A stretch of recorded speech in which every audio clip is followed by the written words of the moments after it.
with an island and a Stoneforge Mystic. Yeah. So, Definitely the 2-drop you want to be playing most of the time. yeah, for sure. Gets War and Peace, the classic answer to Squadron Hawks. Punish him for having all those cards in his hand and get rid of all the blockers. If he would have got Batterskull, it's possible the Hawks could actually block forever, and he ends up just losing to a Jace. War and Peace, plows right through him. Make Alex have the Divine Offering. Alright. Alex getting in with the Squadron Hawk again. What will his follow-up be? Will he have blue mana? And will he do anything? He has to dismember for the Stoneforge. Yeah, there it goes. So Definitely very solid. strand that sword in AJ's hand temporarily, and there's a Celestial Colonnade from Alex, so he does have some blue mana now. AJ adds a Colonnade of his own and a second Stoneforge Mystic. Now, So is this where he gets the Batterskull? it is. Yes. So God, when you have just multiple Stoneforges, and the other guy doesn't. So good. And see, that's part of the reason I think that these people are missing out. When Alex and AJ don't have Phyrexian Metamorph, the Phyrexian Metamorph lets you have a Stoneforge. Right. When the other guy has it, you don't. Yeah. I mean, it's spectacular in a mirror match. So, Alex, what's Alex need to get going here? I mean, he's sending with the Hawks, but really what Alex needs to do is try to get a sword for one of these Hawks to wear, right?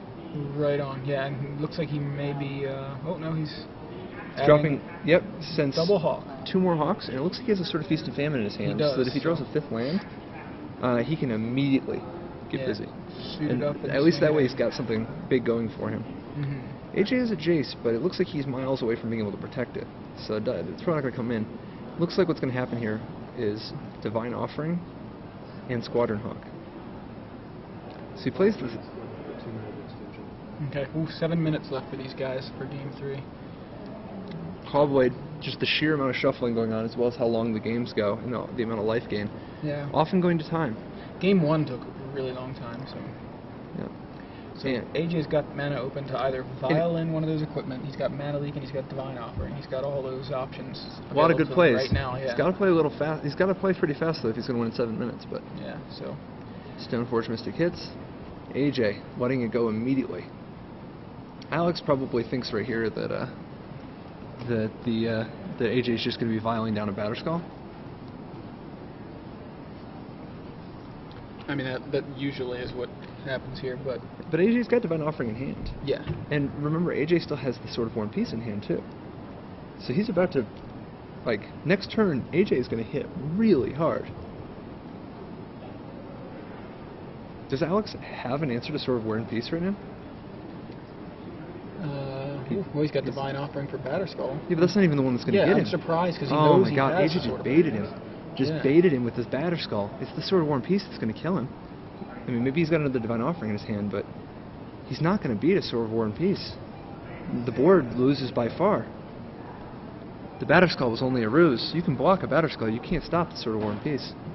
Yeah, alright, AJ gets in for about a 12-point life swing.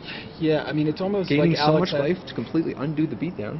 He had that Divine Offering, like, just, you know, in the chamber, and as soon as something was filed down, it was like he played it. To the judges station, $10 draft number 3. Also, if you sign up for EDH number 1, come on up to the judges station. We're going to get you started. That's EDH number 1 and booster draft number 3. Now, Alex does have a Sword of War and Peace here. So he's going to probably forge down, equip to a Hawk, attack, untap, and then get to play something else. But it looks like he only has 1 blue mana. He's only got 4 land with an Inkmoth Nexus, a Tectonic Edge of Plains, and a Colonnade. It's very possible that his options are somewhat limited with regards to what he can do after this sword. We'll see what he can follow it up with. AJ did keep the Mana Leaks, by the way, but he just discarded 1 to the sword. He's got to get cards out of his hand. I mean, he is looking at a really short clock because of the Sword of War and Peace. I mean, generally, 2 more hits and he's going to die. I think that was just a Squadron Hawk that he added to the board. It's under the...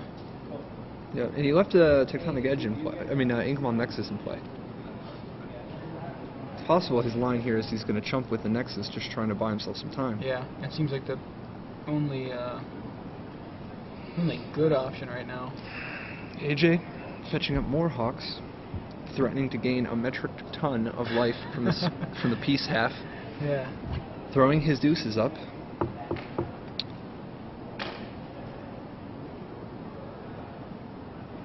It's interesting. When people play Sword of War and Peace, it seems mostly like just war. Under the word round, I'd be able to tell him. Yeah. Alright. So, Just confirming that there is indeed a 4th Squadron Hawk under the word round there. temporarily to the gaining main event stage, that card please. can't Jeff vision. Braun to the main event stage. AJ playing very, very quickly, but very tight.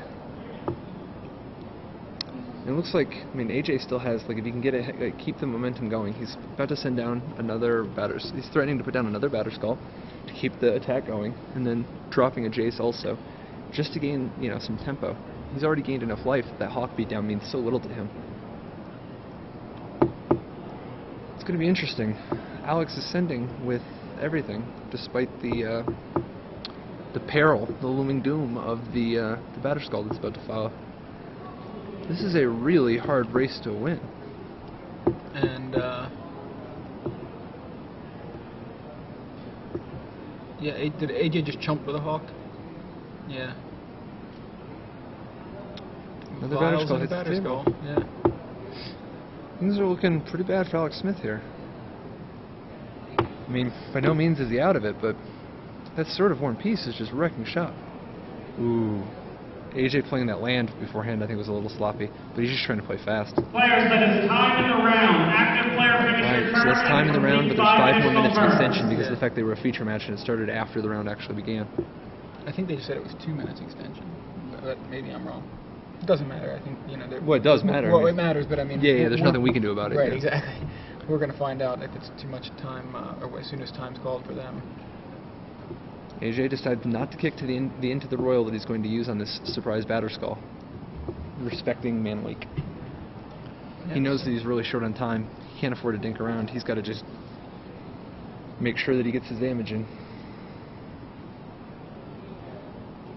Ooh, and there's And a the Divine Offering for for Ink Ink Nexus, yeah. Oh, that So actually just that closes was it out right there. Yeah, he had no, he was at 6 life, and That Divine Offering on the batter skull, that was definitely the play that I think decided the game. yeah, well, at least made the biggest impact, or got it